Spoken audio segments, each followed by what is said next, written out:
Hi, I'm John Green. This is Crash Course World History, and today we're going to discuss 19th century imperialism. So the 19th century certainly didn't invent the empire, but it did take it to new heights, by which we mean lows. Or possibly heights. I don't know, I can't decide. Roll the intro while I think about it.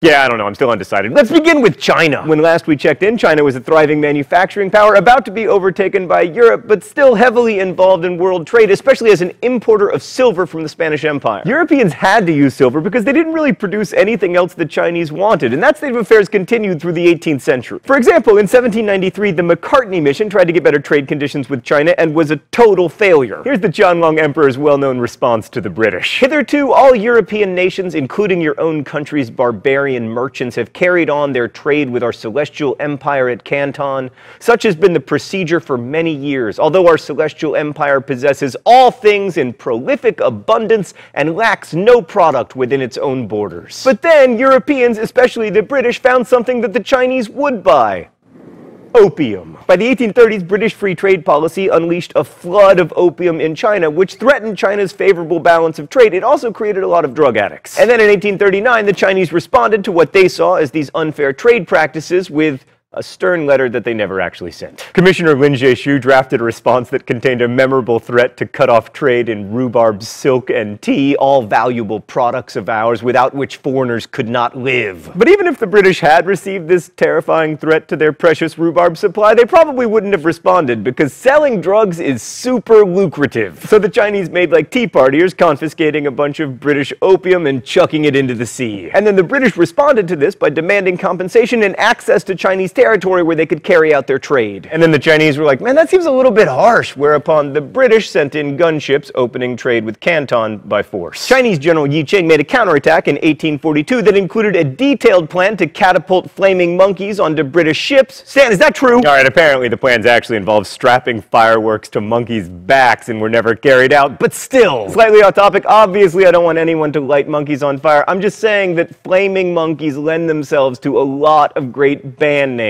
like the Sizzling Simians, Burning Bonobos, Immolated Marmoset. Stan, sometimes I feel like I should give up teaching world history and just become a band name generator. That's my real gift. Anyway, due to lack of monkey fireworks, the Chinese counterattacks were unsuccessful, and they eventually signed the Treaty of Nanjing, which stated that Britain got Hong Kong and 5 other treaty ports, as well as the equivalent of $2 billion in cash. Also, the Chinese basically gave up all sovereignty to European spheres of influence, wherein Europeans were subject to their laws, not Chinese laws. In exchange for all of this, China got a hot slice of nothing. You might think the result of this war would be a shift in the balance of trade in Britain's favor, but that wasn't immediately the case. In fact, the British were importing so much tea from China that the trade deficit actually rose more than $30 billion. But eventually, after another war and one of the most destructive civil rebellions in Chinese and possibly world history, the Taiping Rebellion, the situation was reversed, and Europeans, especially the British, became the dominant economic power in China. Okay, so but when we think about 19th century imperialism, we usually think about the way that Europe turned Africa from this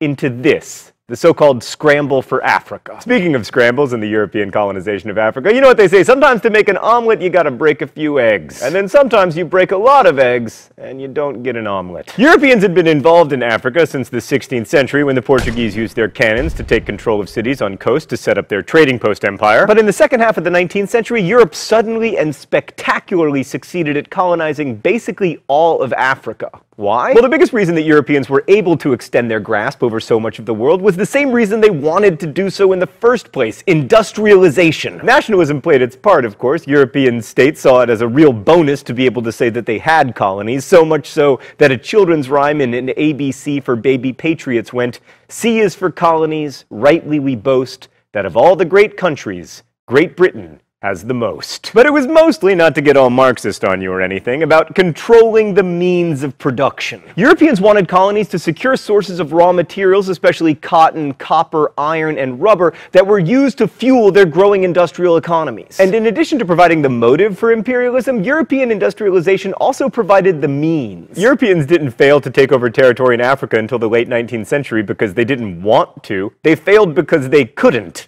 this was mostly due to disease. Unlike in the Americas, Africans weren't devastated by diseases like smallpox because they'd had smallpox for centuries and were just as immune to it as Europeans were. Not only that, but Africa had diseases of its own, including yellow fever, malaria, and sleeping sickness, all of which killed Europeans in staggering numbers. Also, Nagana was a disease endemic to Africa that killed horses, which made it difficult for Europeans to take advantage of African grasslands, and also difficult for them to get inland because their horses would die as they tried to carry stuff. Also, while in the 16th century Europeans did have guns, they were pretty useless, especially without horses, so most fighting was done the old-fashioned way, with swords. That worked pretty well in the Americas, unless you were the Incas or the Aztecs, but it didn't work in Africa, because the Africans also had swords, and spears, and axes. So as much as they might have wanted to colonize Africa in the 16th, 17th, and 18th centuries, Africa's mosquitoes, microbes, and people were too much for them. So what made the difference? Technology. First, steamships made it possible for Europeans to travel inland, bringing supplies and personnel via Africa's navigable rivers. No horses? No problem. Even more important was quinine medicine, sometimes in the form of tonic water mixed into refreshing, quintessentially British gin and tonics. Quinine isn't as effective as modern anti-malarial medication, and it doesn't cure the disease, but it does help moderate its effects. But of course, the most important technology that enabled Europeans to dominate Africa was guns. By the 19th century, European gun technology had improved dramatically, especially with the introduction of the Maxim machine gun, which allowed Europeans to wipe out Africans in battle after battle. Of course, machine guns were effective when wielded by Africans too, but Africans had fewer of them. Oh, it's time for the open letter? And my chair is back! An open letter to Hiram Maxim. But first, let's see what's in the secret compartment today. Oh, it's Darth Vader! What a great reminder of imperialism. Dear Hiram Maxim, I hate you. It's not so much that you invented the Maxim machine gun, although obviously that's a little bit problematic, or even that you look like the poor man's Colonel Sanders. First off, you're a possible bigamist. I have a long-standing opposition to bigamy. Secondly, you were born an American, but then became a Brit, thereby metaphorically machine gunning our founding fathers. But most importantly, among your many inventions was the successful amusement park ride, the captive flying machine. Mr. Maxim, I hate the captive flying machine. The captive flying machine has resulted in many a girlfriend telling me that I'm a coward. I'm not a coward, I just don't want to die up there! It's all your fault, Hiram Maxim, and nobody believes your story about the light bulb. Best wishes, John Green. Alright, so here is something that often gets overlooked. European imperialism involved a lot of fighting and a lot of dying. And when we say that Europe came to dominate Africa, for the most part, that domination came through wars, which killed lots of Africans and also lots of Europeans, although most of them died from disease. It's very, very important to remember that Africans did not meekly acquiesce to European hegemony. They resisted, often violently, but ultimately they were defeated by a technologically superior enemy. In this respect, they were a lot like the Chinese and also the Indians and the Vietnamese, and you get the picture. So by the end of the 19th century, most of Africa and much of Asia had been colonized by European powers. I mean, even Belgium got in on it, and they weren't even a country at the beginning of the 19th century. I mean, Belgium has enjoyed like 12 years of sovereignty in the last 3 millennia. Notable exceptions include Japan, which was happily pursuing its own imperialism, Thailand, Iran, and of course Afghanistan, because no one can conquer Afghanistan unless you are, wait for it, the Mongols. It's tempting to imagine Europe ruling their colonies with the proverbial topaz fist, and while there was always the threat of violence, the truth is a lot more complicated. Let's go to the thought bubble. In most cases, Europeans ruled their colonies with the help of, and sometimes completely through, intermediaries and collaborators. For example, in the 1890s in India, there were fewer than 1,000 British administrators supposedly ruling over 300 million Indians. The vast majority of British troops at any given time in India, more than 2/3, were in fact Indians under the command of British officers. Because of their small numbers relative to local populations, most European colonizers resorted to indirect rule, relying on the governments that were already there but exerting control over their leaders. Frederick Lugard, who was Britain's head honcho in Nigeria for a time, called this rule through and by the natives. This worked particularly well with British administrators, who were primarily middle-class men but had aristocratic pretensions and were often pleased to associate with the highest echelons of Indian or African society. Now, this isn't to say that indigenous rulers were simply puppets. Often they retained real power. This was certainly true in India, where more than 1/3 of the territory was ruled by Indian princes. The French protectorates of Morocco and Tunisia were ruled by Arab monarchs, and the French also ruled through native kings in Laos, Cambodia, and and Vietnam. For the most part, Europeans could almost always rely on their superior military technology to coerce local rulers into doing what the Europeans wanted, and they could replace native officials with Europeans if they had to, but in general, they preferred to rule indirectly. It was easier and cheaper. Also less money. Thanks, Thought Bubble. So while we can't know why all native princes who ruled in the context of European imperialism put up with it, we can make some pretty good guesses. First of all, they were still rulers. They got to keep their prestige and their fancy hats and to some extent their power. Many were also able to gain advantages through their service, like access to European education for themselves and for their children. Mahatma Gandhi, for instance, was the son of an Indian high official, which made it possible for him to study law in England. And we can't overlook the sheer practicality of it. The alternative was to resist, and that usually didn't work out well. I'm reminded of the famous couplet, "Whatever happens, we have got the Maxim gun, and they have not." But even with this enormous technological advantage, it wasn't always easy. For example, it took 25 years from 1845 to 1870 for the British to fully defeat the Maori on New Zealand because the Maori were kick-ass fighters who had mastered musketry and defensive warfare, and I will remind you, it is not cursing if you're talking about donkeys. In fact, it took them being outnumbered 3-1 with the arrival of 750,000 settlers for the Maori to finally capitulate. And I will remind you that the rule against splitting infinitives is not an actual rule. Those of you more familiar with U.S. history might notice a parallel between the Maori and some of the Native American tribes like the Apaches and the Lakota,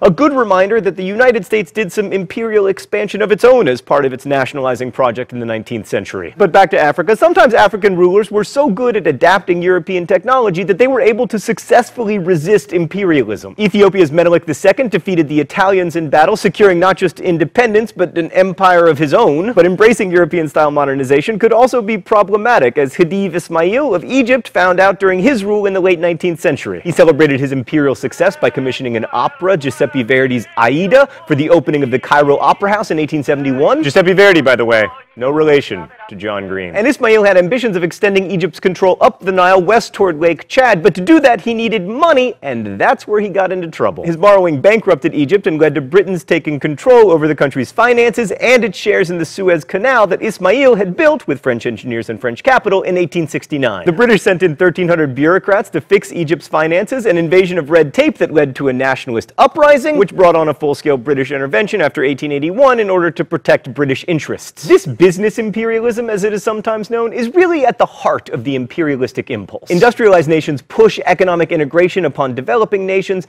and then extract value from those developing nations just as you would from a mine or a field you owned. And here we see political history and economic history coming together again. As Western corporations grew in the latter part of the 19th century, their influence grew as well, both in their home countries and in the lands where they were investing. But ultimately, whether the colonizer is a business enterprise or a political one, the complicated legacy of imperialism survives. It's why your bananas are cheap, why your call centers are Indian, why your chocolate comes from Africa, and why everything else comes from China. These imperialistic adventures may have only lasted a century, but it was the century in which the world as we know it today began to take shape.